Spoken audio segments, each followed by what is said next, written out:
Bonnie Christine Craig was born on March 30th, 1976, in Calgary, Alberta, Canada, to parents Gordon and Karen.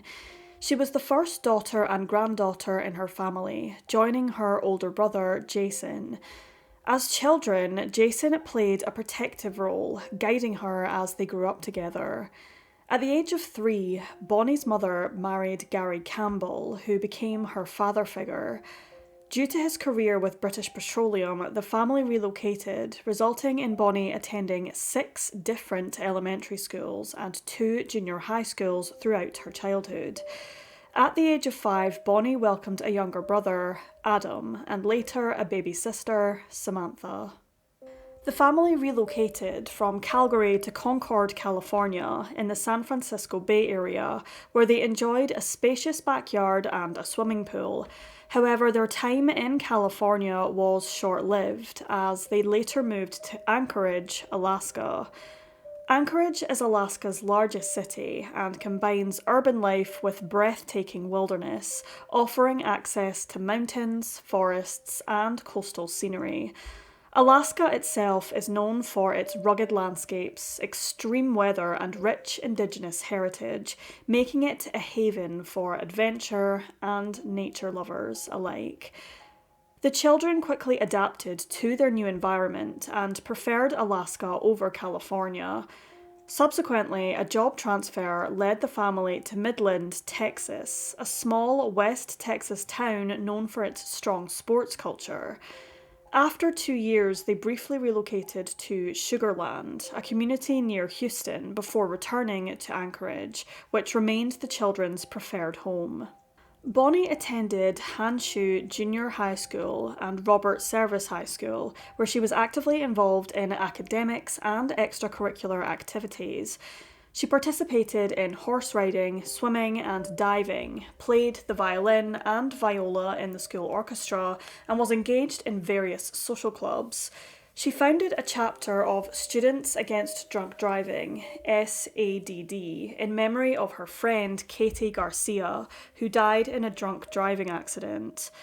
Bonnie was also a pioneer in athletics, becoming the first female member of the Service High School wrestling team. After high school, she enrolled at the University of Alaska Anchorage, the UAA, intending to pursue a career in psychology. During her time at university, Bonnie worked at Sam's Club, where she distributed food samples. She was a dedicated student with a passion for writing poetry. She had aspirations to move to San Francisco to reunite with her boyfriend Cameron and continue her education there. Known for her enthusiasm and lively spirit, she embraced life with energy and optimism. In the early hours of September 28, 1994, before sunrise, Bonnie set out for school. Twice a week, she made a 45-minute walk through the pre-dawn darkness to reach the bus stop. Committed to her studies, she took pride on being on time for her 7 a.m. English class. As the hours passed, the day carried on as usual, but Bonnie never made it to her English class. It was an unusual absence for someone so dedicated, and as time went on, the unsettling reality began to set in. Something was wrong. At 2:15 p.m. that day, a female hiker discovered the lifeless body of a female floating face down in Myuu Creek, a scenic area located along the Seward Highway near Anchorage. Known for its waterfalls, rugged trails, and panoramic views of Turn Again Arm, it is a popular spot for hiking, picnicking, and wildlife viewing. Myuu Creek lies approximately 10 miles away from the bus stop Bonnie was travelling to on foot that morning. A post-mortem confirmed that the young woman had been sexually assaulted and bludgeoned to death. She was also positively identified as 18-year-old Bonnie Craig.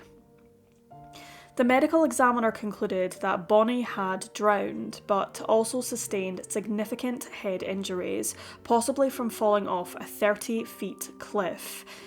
Initially, Alaska State Troopers suspected a hiking accident, but her mother, Karen, questioned this theory after noticing defense wounds on Bonnie's hands. She found it unlikely that Bonnie would visit the creek on a school day, especially since it was 10 miles from her bus stop with no known means of transportation. Additionally, the belongings she had taken to school were missing. Karen believed authorities withheld key details about the case. Karen found support in reporter Maria Downey, who was also seeking more information about Bonnie's case. For reasons unclear at the time, the police withheld the results of the sexual assault examination. Karen was initially informed that Bonnie had not been assaulted, but 6 months later she discovered that semen was discovered during the exam, suggesting a possible sexual assault. However, the police did not dismiss the possibility that it could have been from consensual activities.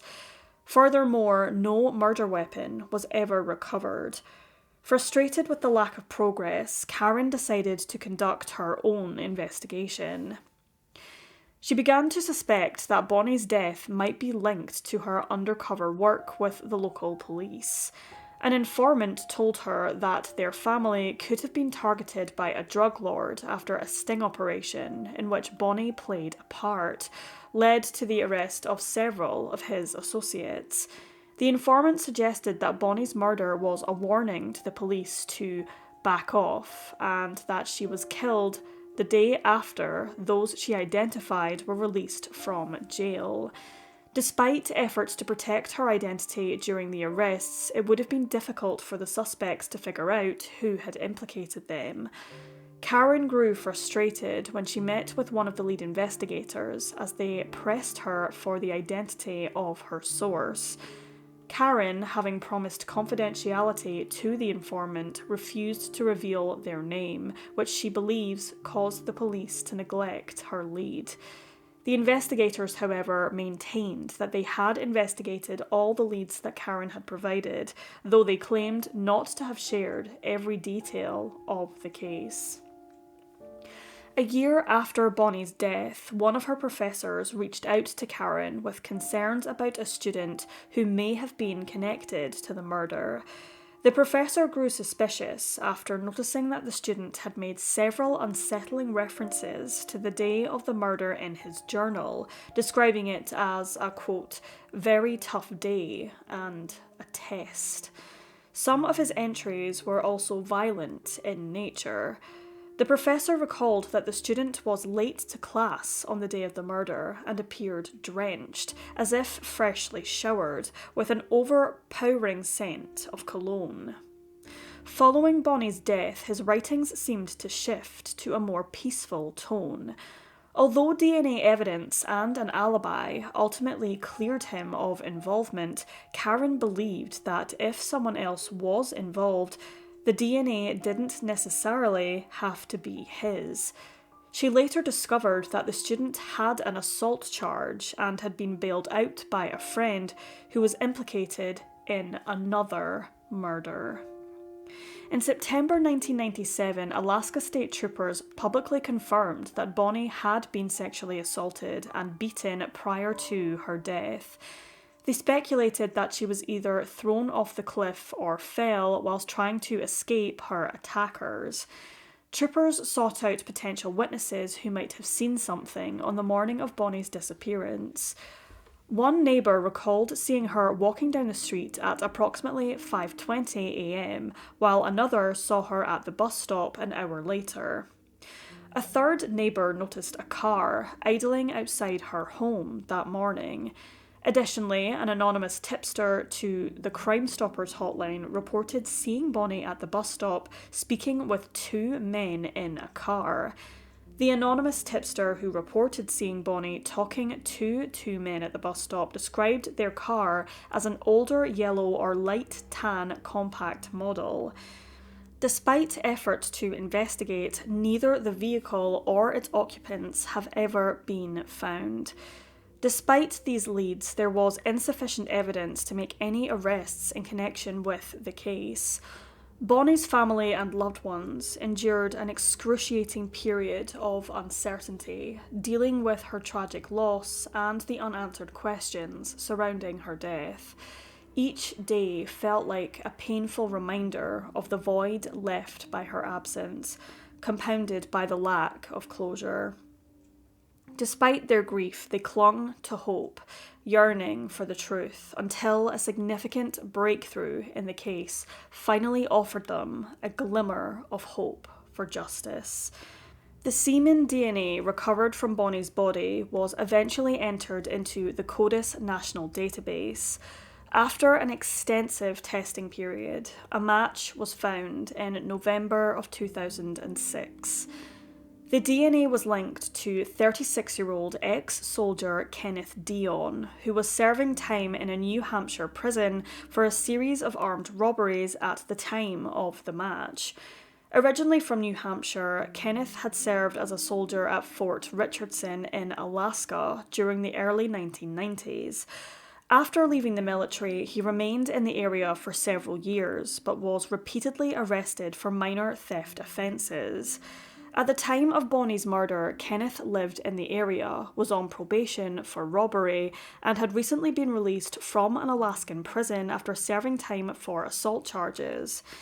In May 2007, he was charged with Bonnie's sexual assault and murder, with authorities believing the crime was a random act of violence in which he picked her up while she was walking to the bus stop. During his trial in May 2011, Kenneth claimed their encounter was consensual and that she accidentally fell to her death at the creek.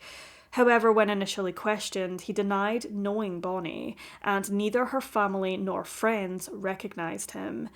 Additionally, he could not provide an alibi for the day of her disappearance, with his wife stating that he had not been home that entire week.